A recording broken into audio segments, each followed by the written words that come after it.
Então, galera, qual foi o livro que a gente estudou lá no acampamento? Quem lembra? Diz aí, Black, tu que não fosse. Muito bem. Então, hoje a gente vai estudar 2 Tessalonicenses. Muito bem, Vinícius. Vinícius já sabia, ó. 2 Tessalonicenses 1.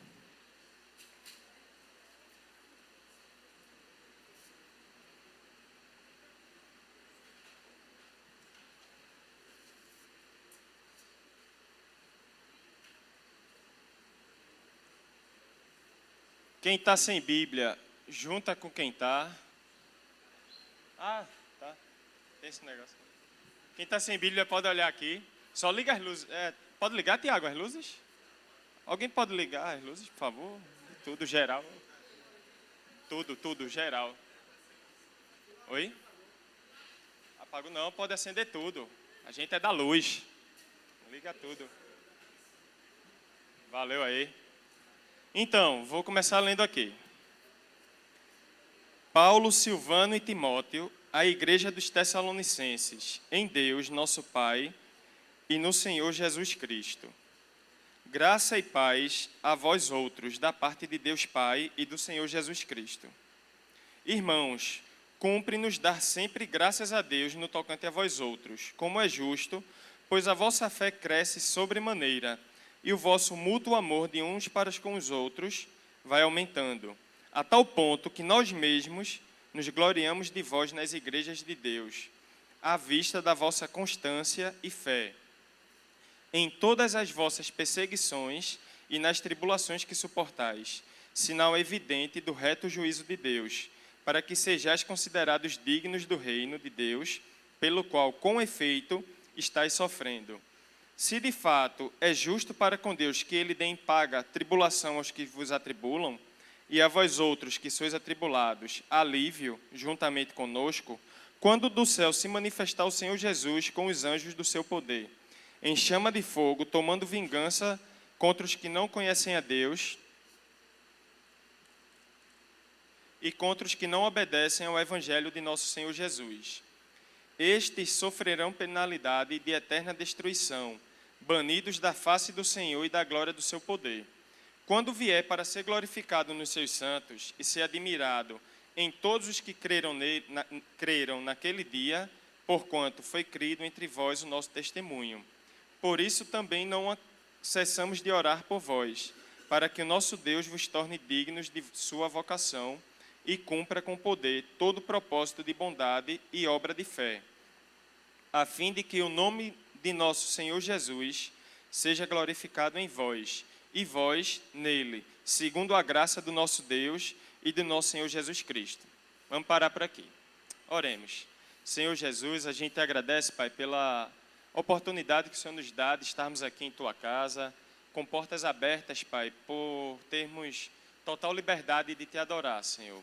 Agradecemos porque Tua palavra ela é viva e porque ela transforma quem a gente é, Senhor. Ajuda a gente a sair daqui diferente, não porque encontramos um ao outro, Pai, mas porque encontramos ao Senhor.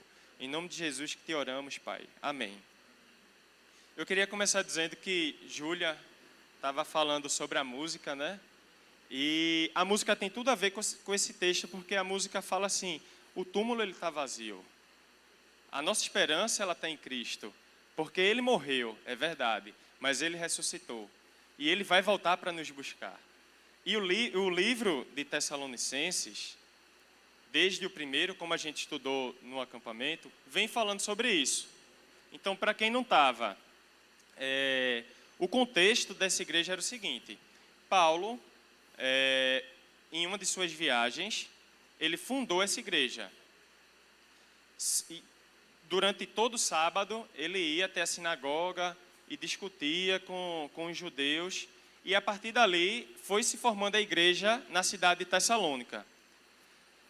Sendo que a palavra de Deus, ela quando chega, ela não deixa as coisas do mesmo jeito.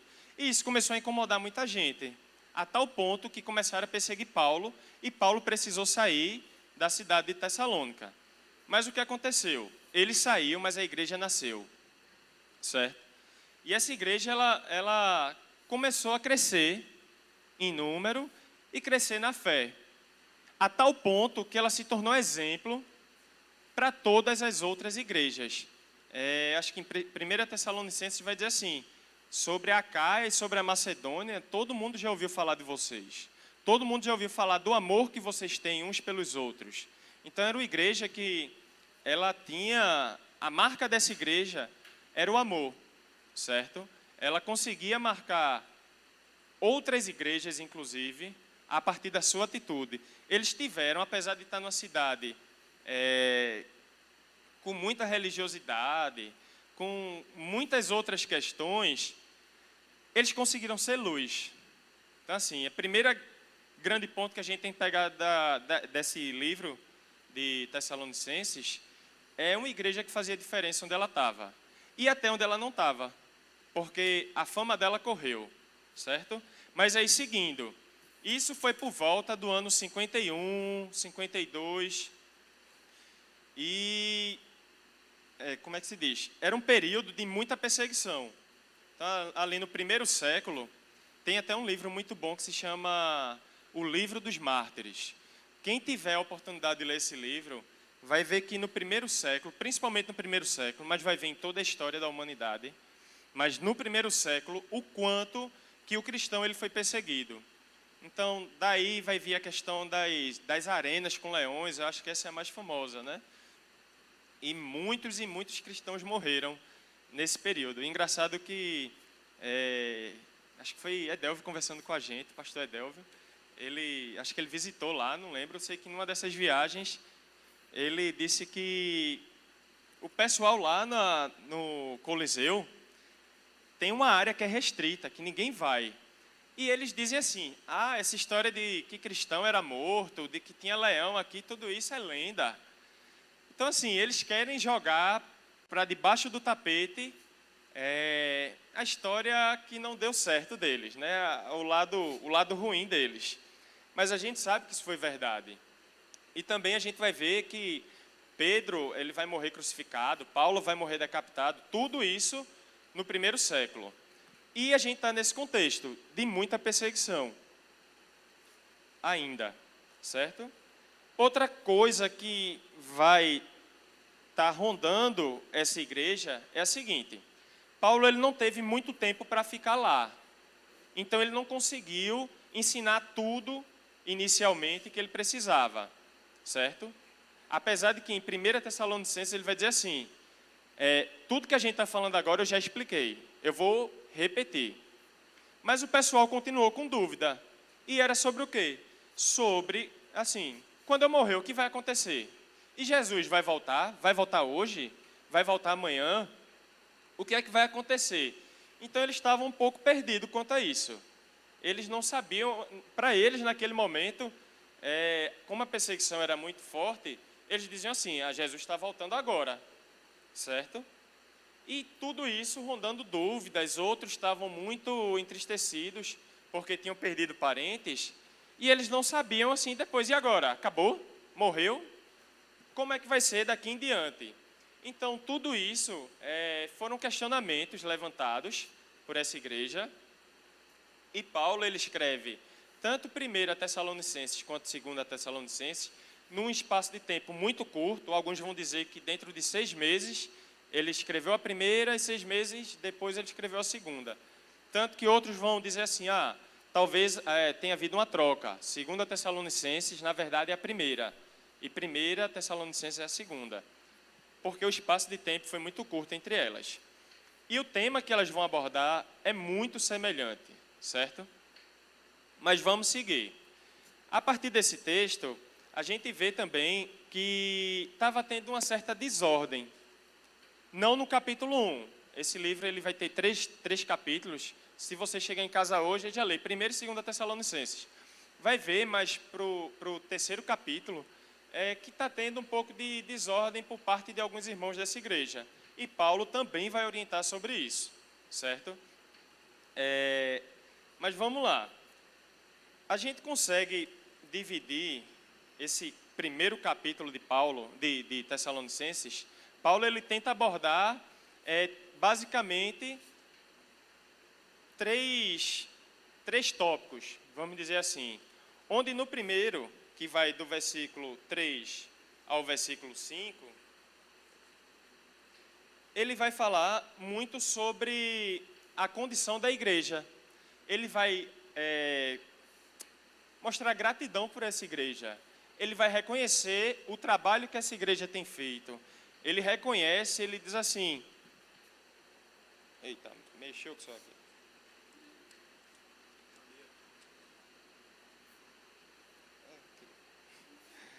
Ele vai dizer assim, no versículo 3, irmãos, cumpre-nos dar sempre graças a Deus no tocante a vocês, como é justo, pois a vossa fé cresce sobremaneira, e o vosso mútuo amor de uns para com os outros vai aumentando.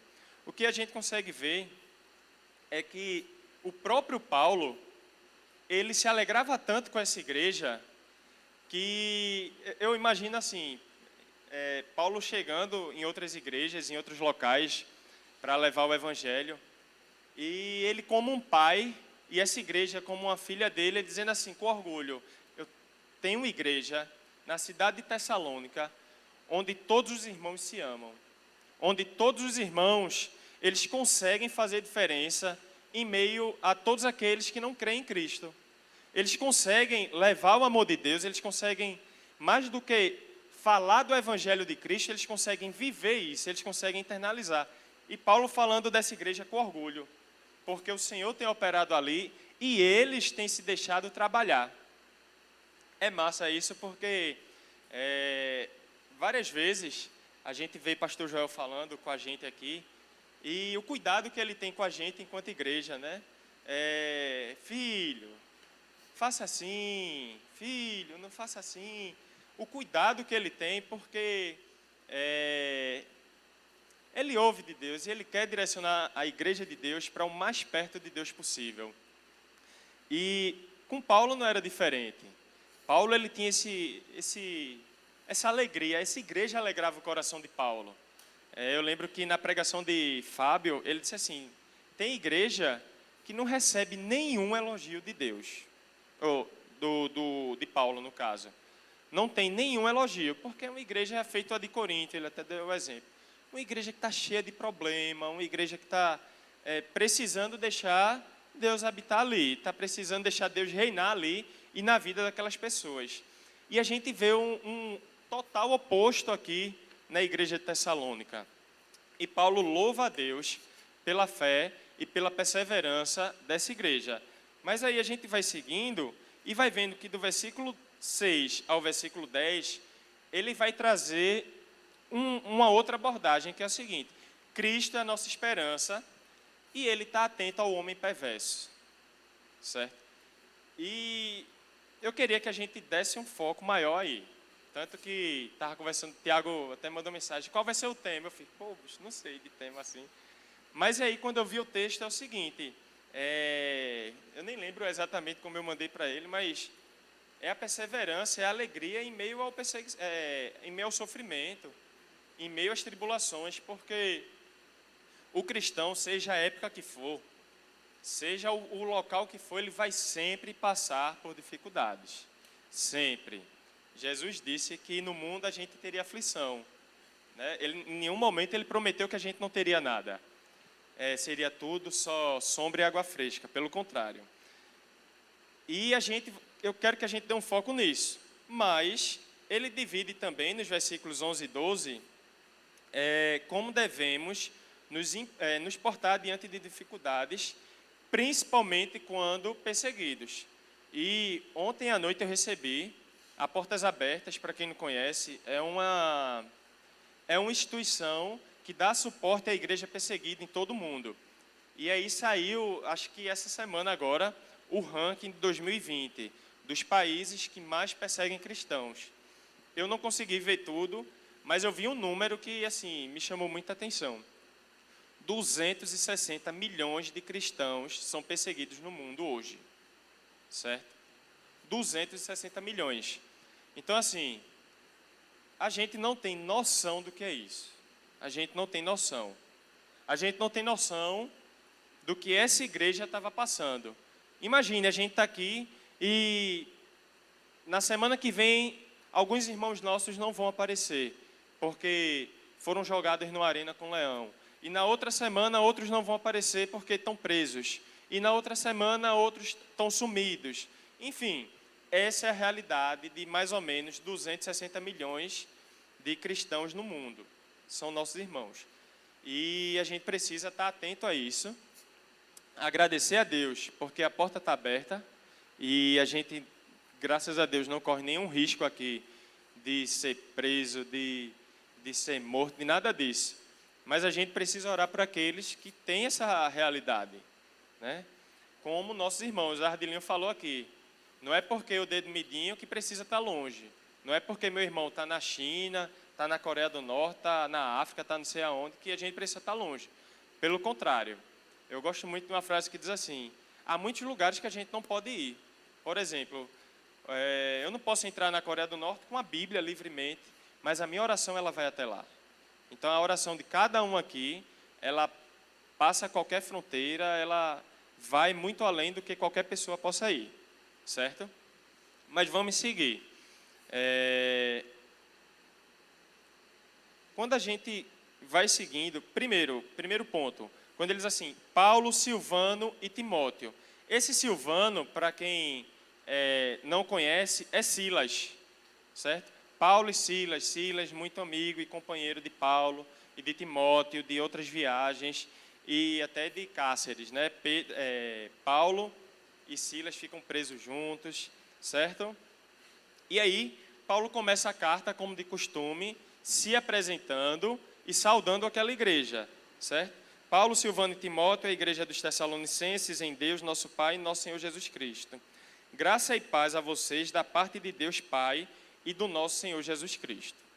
Aí agora a gente vai entrar, acorda quem está dormindo, tem gente dormindo aí, o acampamento já acabou.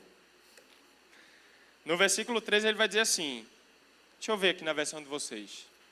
Irmãos, cumpre-nos dar sempre graças a Deus no tocante a vós outros, como é justo, pois a vossa fé cresce sobremaneira e o vosso mútuo amor de uns para com os outros vai aumentando.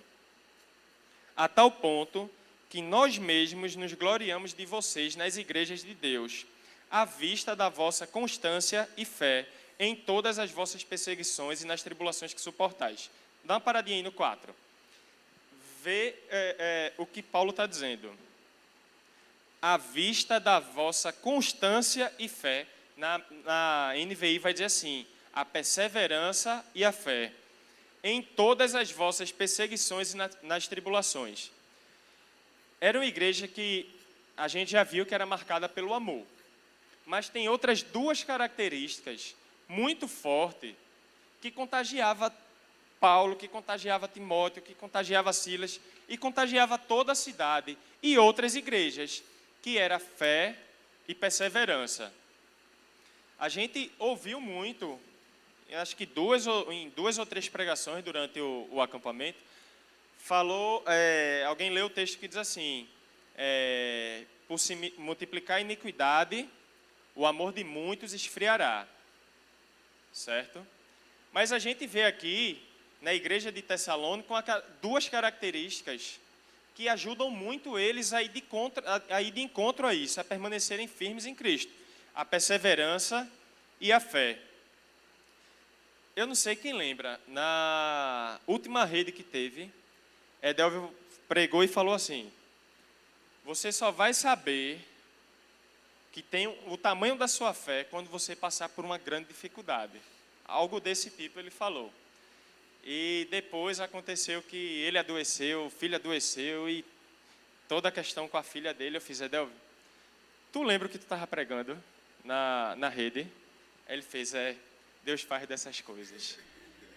Tipo assim, a gente só vai saber o tamanho da nossa fé quando a gente for atribulado. Às vezes a gente tem uma fé de acampamento. É aquela fé enorme, mas que só dura o acampamento. E por incrível que pareça, isso não acontece só com criança, só com adolescentes, é geral. E durante o nosso grupo a gente falava muito isso. Pessoal, aqui tá bom demais, sabe por quê? porque isso aqui é um pedacinho do céu, isso que a gente está esperando, isso que a gente está experimentando é um pedaço do céu aqui.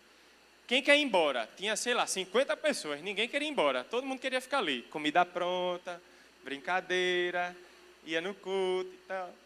Então, quando a gente sai e volta para a vida real, a realidade é diferente. E nessa realidade, ela exige de nós bastante fé e bastante perseverança. Cada um aqui vai dizer, eu passo por isso, eu passo por aquilo. Enfim, cada pessoa tem aquilo que é o calo no seu sapato. Toda pessoa tem, seja ele do mais novo, seja ele do mais velho. Mas em tudo isso, o texto, ele vem falar o seguinte: era uma igreja que no meio da perseguição estava sendo reconhecida por sua fé e por sua perseverança. Mas a gente, por muito, muito, muito pouco, perde a fé e não tem perseverança alguma. Certo? Então, vamos tentar imaginar aqui uma realidade de você não poder adorar a Deus, de você poder ser preso, mas ainda assim você persevera. E eu acho que muita gente aqui viu, quando eu li esse texto, eu lembrei de um vídeo que passou no jornal, não sei, lá na Síria, de o pai e uma filha pequenininha, uma criança de 3 anos, e estava tendo um ataque aéreo, e as bombas explodindo, adoidado, aquela guerra, a cidade toda destruída, e o pai, ele não queria que a filha ficasse marcada por isso, por esse ambiente de guerra. Então ele começou a fazer disso uma brincadeira. Ele pegou alguns fogos e mostrou o barulho e disse: filho, isso aqui é fogos, isso aqui é brincadeira, é uma coisa boa. E toda vez que os aviões vinham e soltavam as bombas e atacavam e destruíam a cidade, ele gravava o vídeo e fazia assim, e a menina morrendo de rir.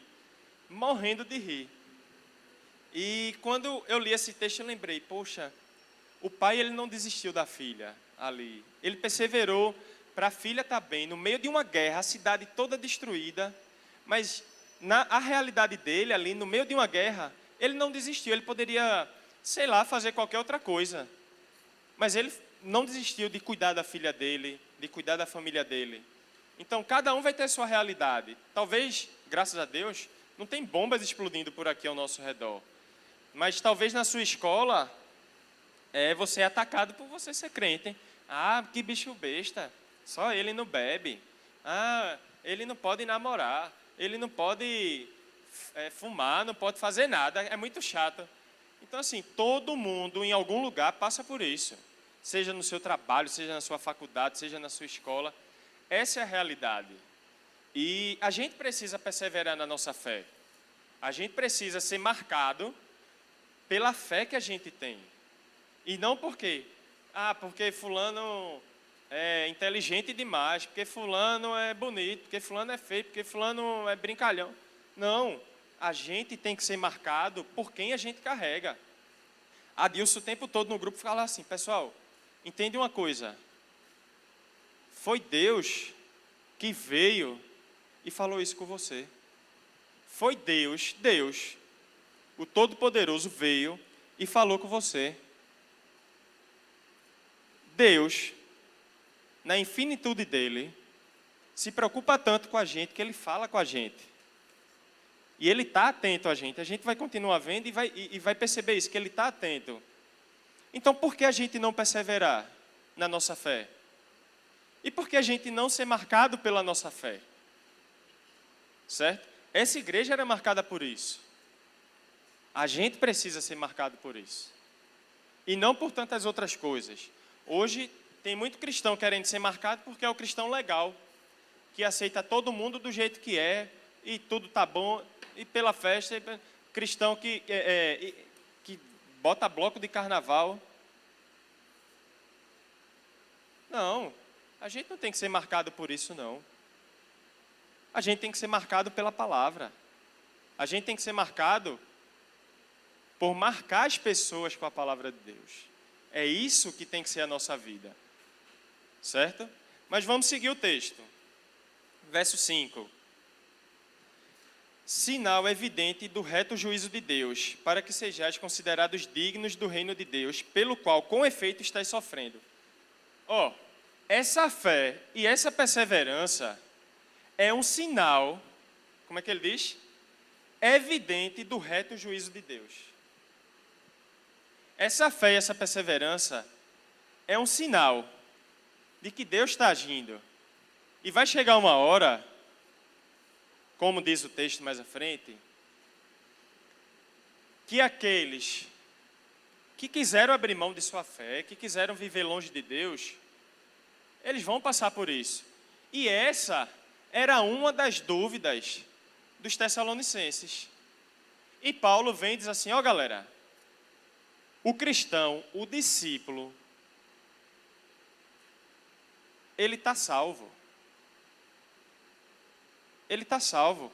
Essa questão do juízo de Deus, o juízo de Deus vai vir sobre aquele que viveu longe dele. Mas Cristo já justificou a gente. Não é porque ninguém aqui é bom. Porque Cristo nos justificou. Certo? E essa igreja, ela tinha esse sinal evidente nela. Certo? E teve um momento que Fábio falou assim, pregando.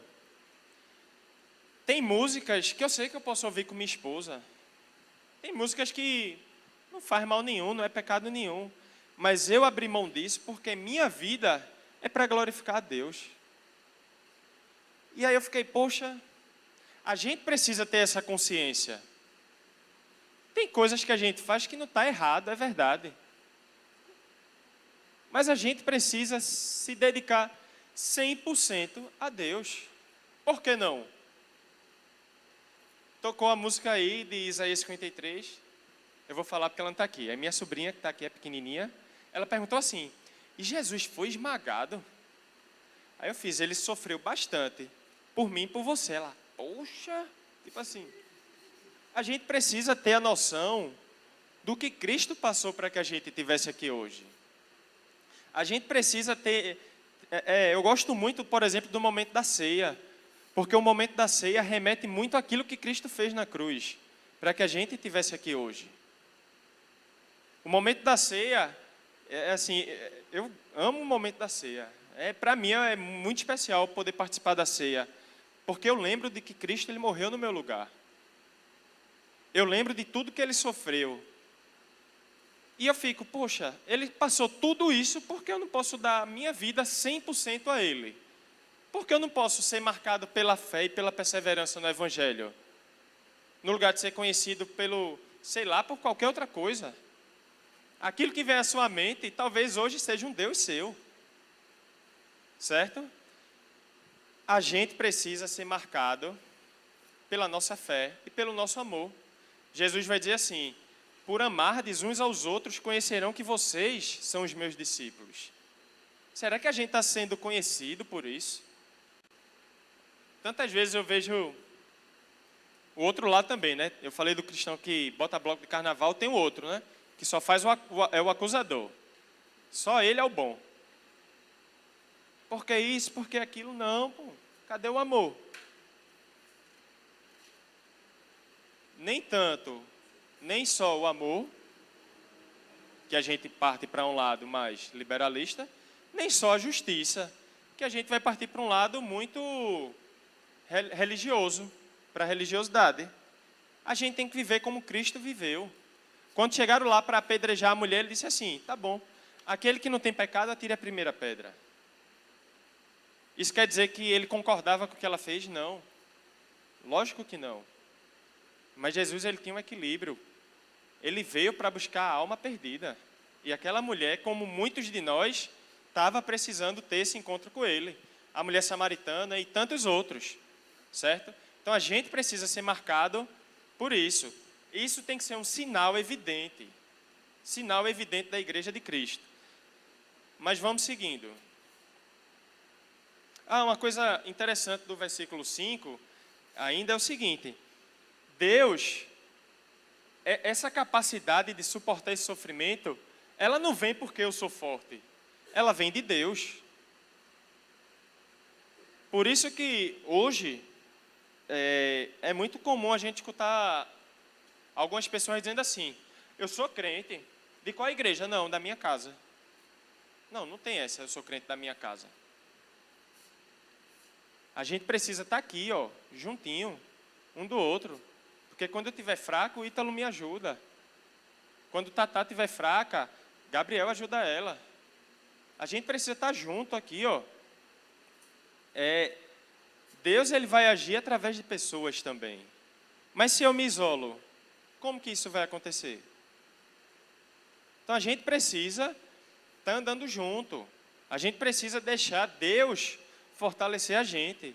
Agora, se a gente não quer estar perto de Deus, perto do povo de Deus, perto das coisas de Deus, não tem como a gente estar caminhando com Ele.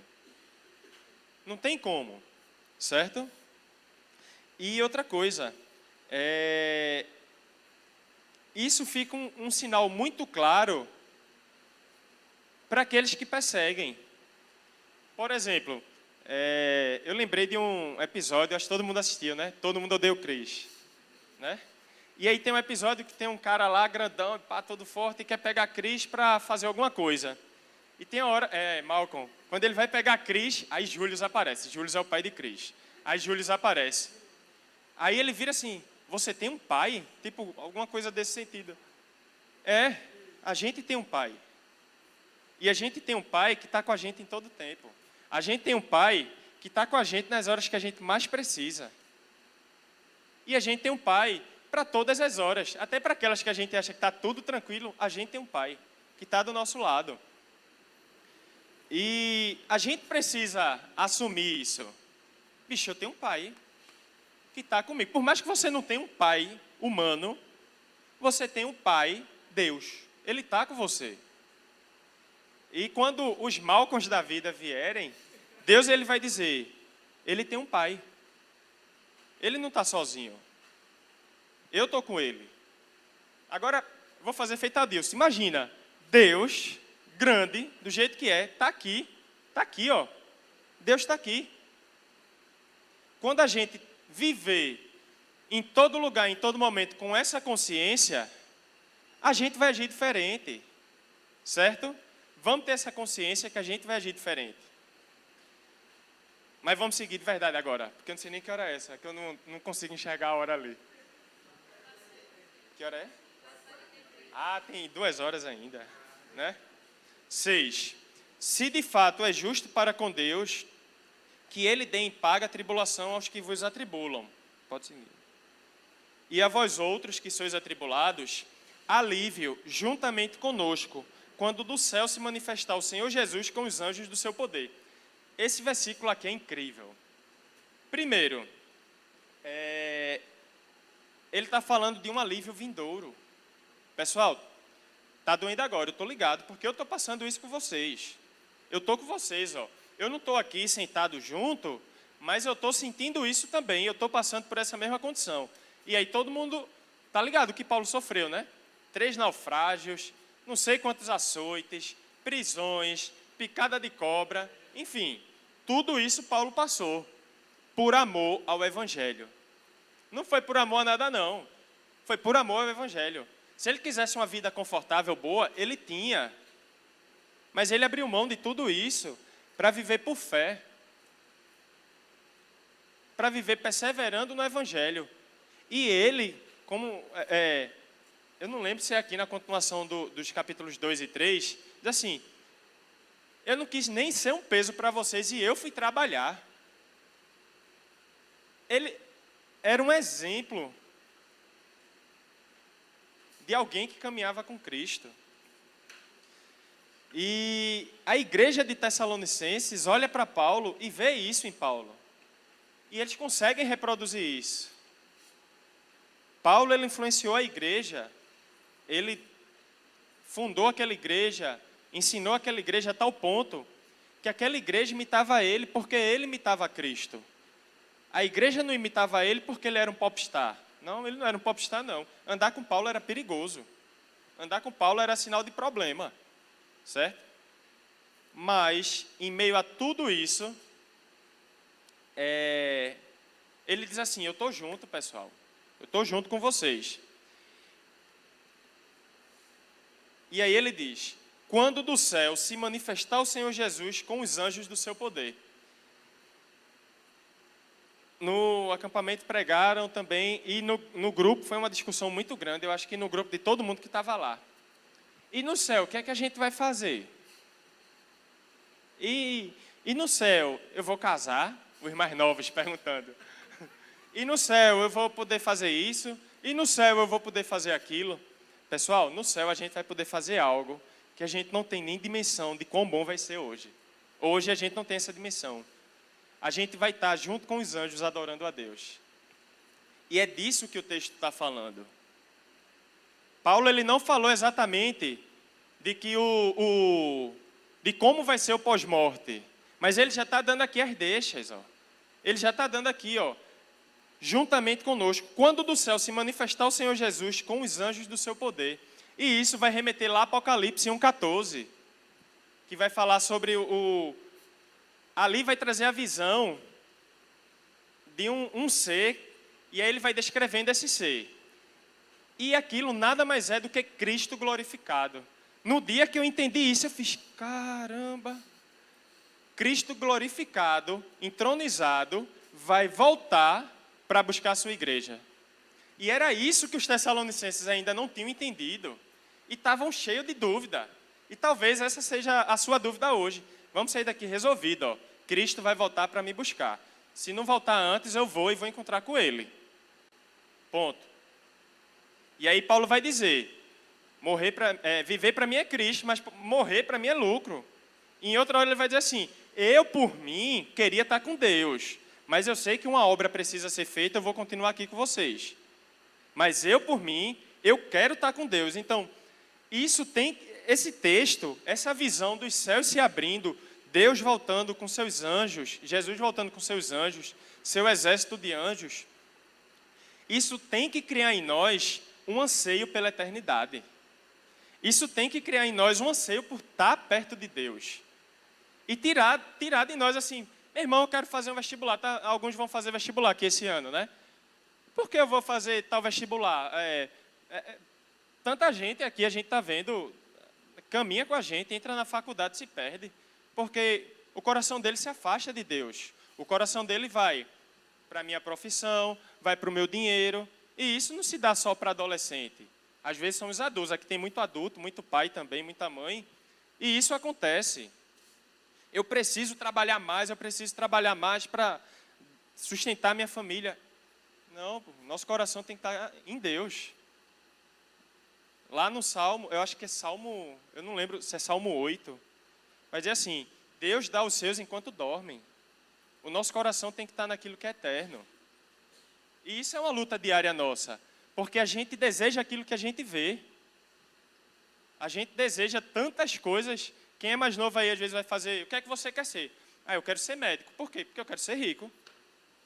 Eu quero ser advogado. Por quê? Porque eu quero ser rico. Ó, a Dilce já está no caminho, viu?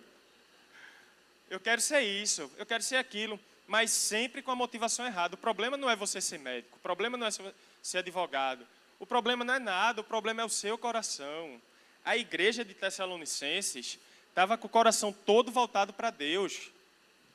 É verdade que eles tinham as dúvidas. É verdade que eles não tinham entendido ainda algumas coisas. Mas todo mundo aqui compreende que o ensino ele é gradativo. Começou o ano letivo agora. Você já está aprovado ou não? Ninguém sabe. Só no fim do ano, porque o ensino ele é gradativo. Vai vendo um pouquinho agora, faz uma prova, faz um pouquinho, outra prova. A caminhada com Deus ela é igual.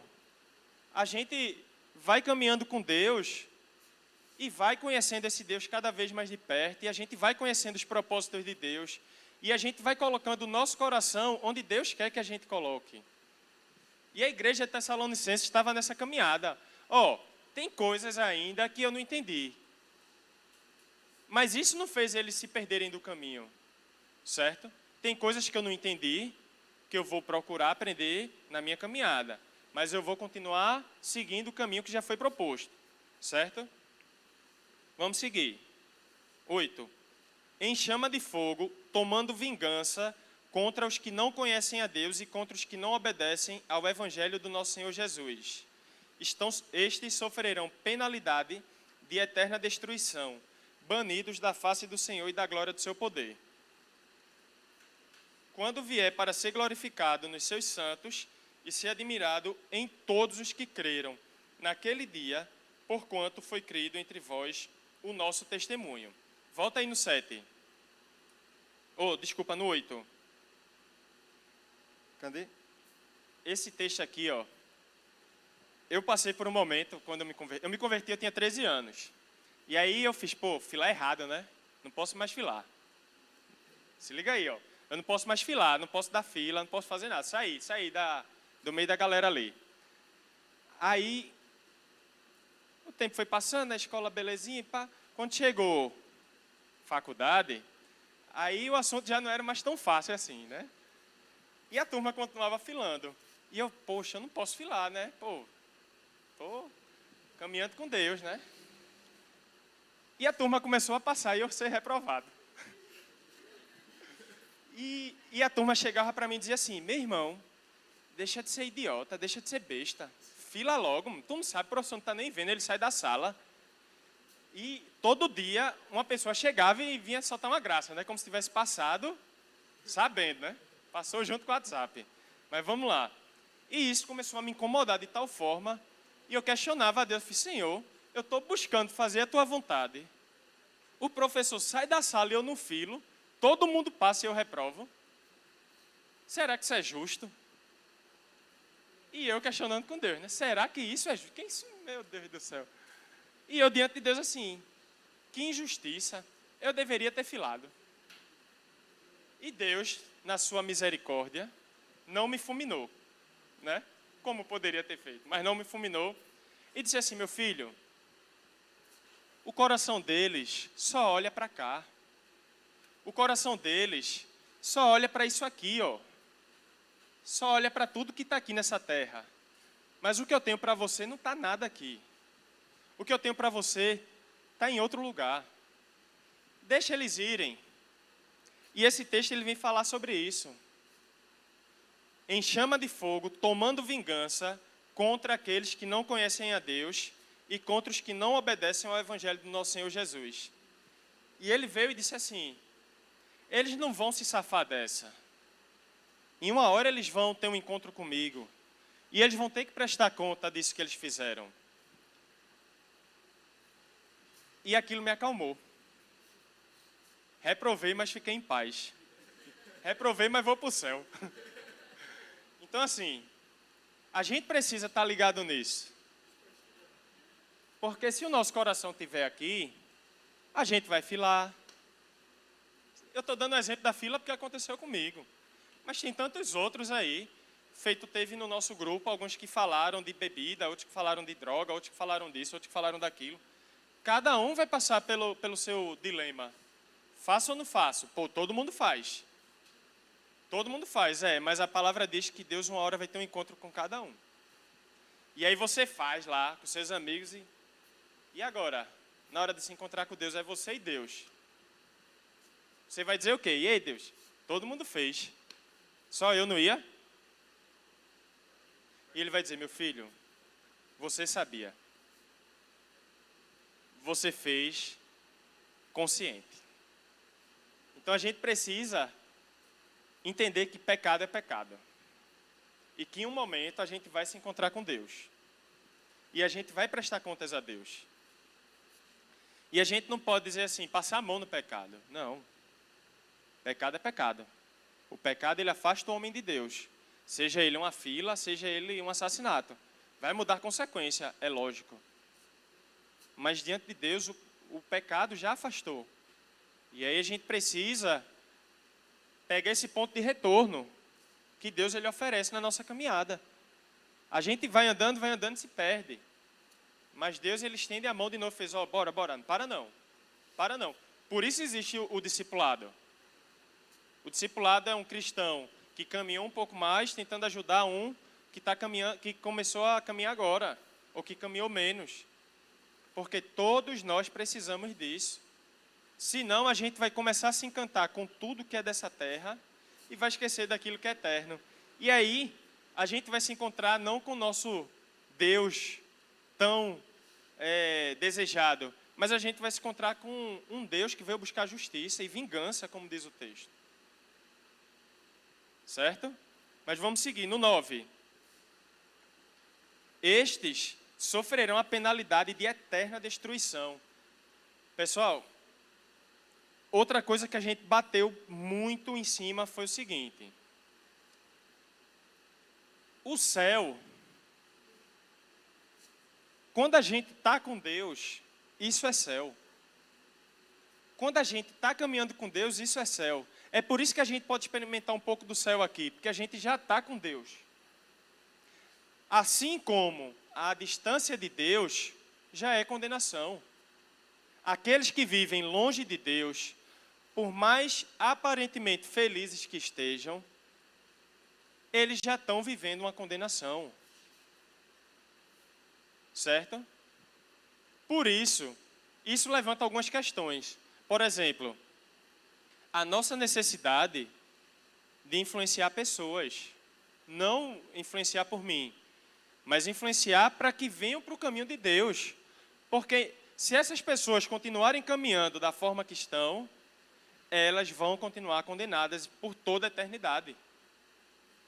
Pode ser rico que for, bonito que for, inteligente que for, pode ser o que for. Mas se ela não está andando com Deus, ela já está condenada. E a gente precisa se colocar diante de Deus e dizer assim, Senhor, me usa para mudar minha família. Pense aí na sua família, quantos que estão caminhando para a perdição? Quantos da sua escola, às vezes a gente tem uma sala com 40, 50, até 60 alunos. Tem 5 ali que são crentes, 3 que vão para a igreja e 2 que vão até para a EBD. Mas e o resto? E aí? A turma está se perdendo. E às vezes a gente vive como... Não tem pós. Não, acabou. Não, tem sim, pessoal. Não dorme não. Persevera, mantenha fé. A escola é uma etapa da vida. Para muitos de vocês, é muito chato acordar para ir para a escola, fazer prova. Né? Mas faz parte. Mas a nossa vida não é essa. Vivam isso, vão para a escola pensando que Deus colocou vocês ali para estar influenciando aquelas pessoas que estão ali.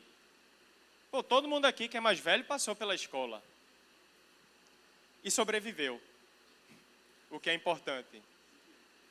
Estuda, não é para você ser o melhor por ser o melhor não. Pô, dá o exemplo na tua nota. Meu irmão, estuda, o que é que custa estudar? O pai, a mãe trabalha, estuda. Brincadeira, né? E a gente tem que ser exemplo nisso. É muito feio, bicho, é muito feio. Se você faz isso, se liga aí. Você é o crente da escola, mas não entende nada de matéria nenhuma. Irmão, isso é feio, isso é mau testemunho. Isso é mau testemunho. Dá um bom testemunho, se esforça. Pô, eu não sei, mas estou me esforçando, hein? Eu não sei. Pô, eu reprovei porque eu não filei, mas eu me esforcei. Me esforcei, se esforça, dá exemplo. Beleza? Porque a gente precisa chamar o máximo de gente possível para viver essa eternidade. Quem estava no acampamento aqui, levanta a mão. Enquanto vocês estavam lá, pensaram assim, poxa, eu queria que fulano estivesse aqui. Eu queria que fulano estivesse aqui. Meu irmão, viva de tal modo que fulano queira ir. Meu irmão, eu quero estar lá, porque Tiago está lá. Tiago é um cara excepcional. Tiago é um cara que me aproxima de Deus. Amém, Tiago? Amém. Pronto. Então, ano que vem, vai ter gente que vai porque Tiago influenciou. Amém, Tiago? Tiago influenciou na escola, Tiago foi exemplar. E a galera fez, poxa, eu quero estar andando perto de Tiago. Porque Tiago caminha para aparecer com Jesus. Certo? Mas vamos seguir. 10. Quando vier para ser glorificado nos seus santos e ser admirado em todos os que creram, naquele dia, porquanto foi crido entre vós o nosso testemunho. Se liga nisso. Quando vier para ser glorificado nos seus santos e ser admirado em todos os que creram. Pessoal, se liga aí. Duas coisas. Primeira, não é que a igreja vai ser admirada por ser igreja. Não, não é isso não. Mas é a obra de Deus sendo feita na sua igreja, sendo feita nas pessoas. Isso vai ser admirado. Isso é admirado hoje. Todo mundo conhece alguém, tem um amigo que é uma vida louca. Mas, no primeiro sinal de um grande problema, ele procura você. Por quê? Porque ele sabe que Deus já tem feito uma obra aí, que tem mudado você, você tem sido diferente. E ele pensa assim, pô, eu tenho feito tudo o contrário e está dando errado. Eu preciso corrigir, vou procurar fulano, vou procurar Black. Black é um cara que, meu irmão, caminha com Deus. Black é um cara que, meu irmão, está acontecendo alguma coisa que Black é diferente de mim. O que Black faz dá certo, o que eu faço dá errado. Por quê? Porque Black caminha com Deus. Não é que vai dar tudo certo, não, no sentido de não vai sofrer as consequências do pecado. Beleza? Então a gente precisa viver dessa maneira. Quem está dizendo não sou eu não, a gente está lendo o texto junto e só. Certo? Não sou eu, não vai ser Adilson cantando aqui, não vai ser Edelvio, não vai ser Agnes. Não, pessoal, a palavra ela está aqui. E no dia que a gente se encontrar com Cristo, nenhum de nós que estamos aqui vai ter o direito de dizer assim, eu não sabia. Nenhum de nós vai ter esse direito. E aí, qual a desculpa que você vai dar para Deus? Eu não sabia, não. Você não tem direito a isso. Você sabia. Lembra aquele dia que você estava na rede, que a gente leu 2 Tessalonicenses 1? Eu estava falando para você sobre isso, mas você não quis ouvir. Beleza?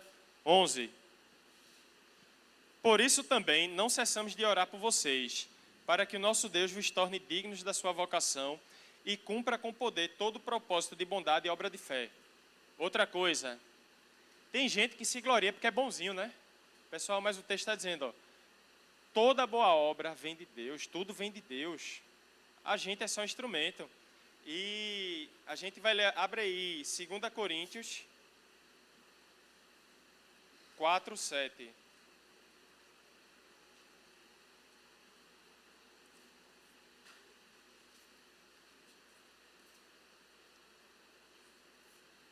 Vai dizer assim. Tá ali, é verdade. Temos, porém, este tesouro em vasos de barro, para que a excelência do poder seja de Deus e não de nós. Pessoal, quando porventura sai alguma coisa boa da gente, foi Deus agindo através de nós. Porque nós somos só o vaso. E aí, eu lembrei também, acho que Fábio falou assim, a ideia do vaso, o vaso é frágil, né? O vaso é frágil. O que importa é o conteúdo do vaso.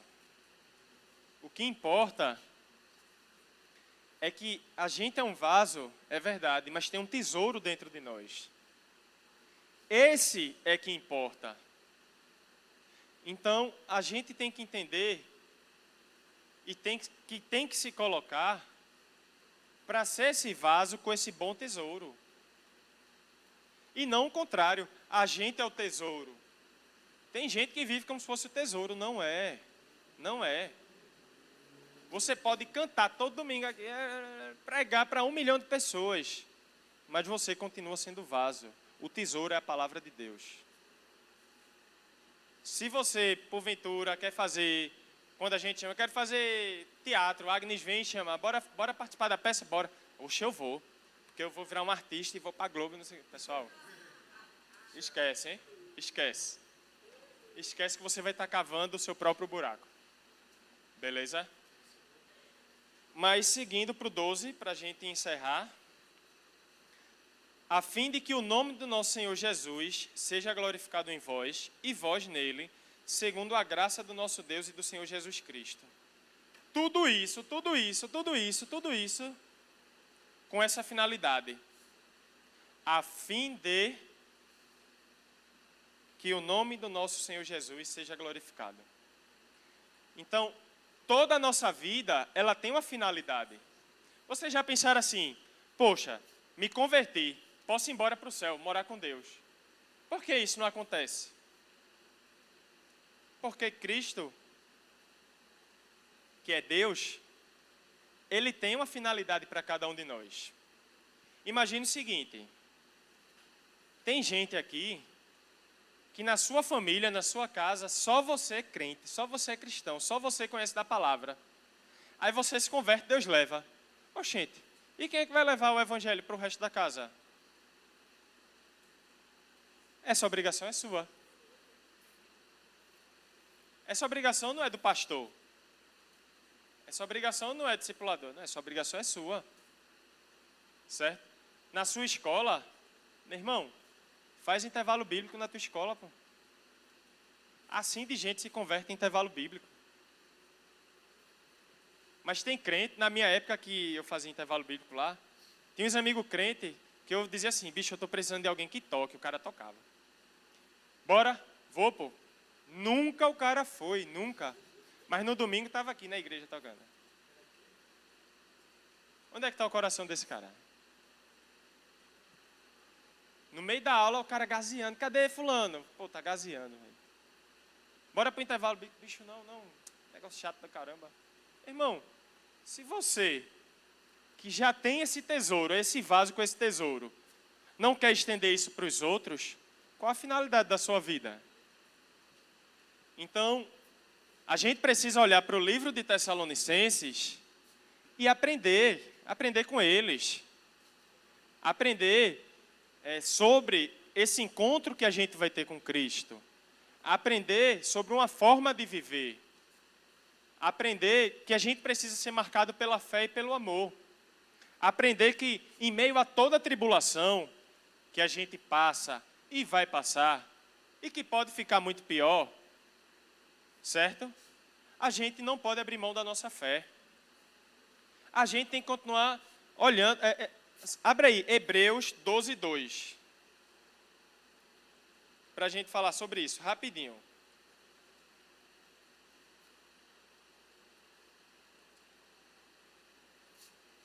Olhando firmemente para o autor e consumador da fé, Jesus, o qual, em troca da alegria que lhe estava proposta, suportou a cruz, não fazendo caso da ignomínia, e está sentado à destra do trono de Deus. Ele poderia ter se livrado de tudo isso, mas ele quis viver para que a gente pudesse ter uma realidade diferente, certo? Ele não fugiu da missão dele, certo? Ele, pelo contrário, fez muito mais do que a gente merece, porque a gente não merece nada. Então eu queria que nesse momento a gente pudesse estar baixando nossas cabeças, pudesse estar orando e dizendo assim, Senhor, me ajuda a olhar para esse livro, para essa igreja, me ajuda a ser marcado pela fé, me ajuda a ser marcado pelo amor. Eu achei muito lindo quando no grupo teve gente assim, eu quero deixar de ser violento, porque eu sou muito violento. Eu olho para fulano e eu já quero dar um murro nele. A pessoa falou isso, não foi teoricamente, não, foi literalmente. A gente precisa olhar para Deus e dizer assim, Senhor, tira isso que não te agrada de mim. Tira isso, sei lá, tira pornografia, tira vício em álcool. Tem adolescente que já é viciado em álcool ou em droga. E não são poucos, não. Tira. A gente viu agora, durante a semana, como é o nome dela? Evelyn postou lá, uma amiga dela tentou suicídio. Milhares de adolescentes estão tentando suicídio e muitos deles estão do nosso lado, pô, estuda com a gente. Pô, tá do nosso lado. Se estivesse distante, não, pô, tá com a gente todo dia, vai para a escola. Tá no grupo ali do WhatsApp, mas o cara vai e tenta se matar, pô. E a gente precisa se cobrar quanto a isso, dizer, Senhor, me dá oportunidade, me dá coragem, me dá ousadia de levar o teu evangelho. A gente precisa entender que, apesar da pouca idade, muitos aqui têm 12, 13, 14 anos, Outros não, outros já passaram um bocado. A gente tem essa responsabilidade. A gente tem que ter essa consciência. Então, enquanto o pessoal toca, abaixa a sua cabeça a hora e diz assim: Senhor, mostra aquilo que eu tenho que mudar. Porque essa também tem que ser nossa oração. Às vezes a gente não sabe o que tem que mudar. Mas o Senhor, Ele mostra. O Espírito Santo, Ele vai agir em nós.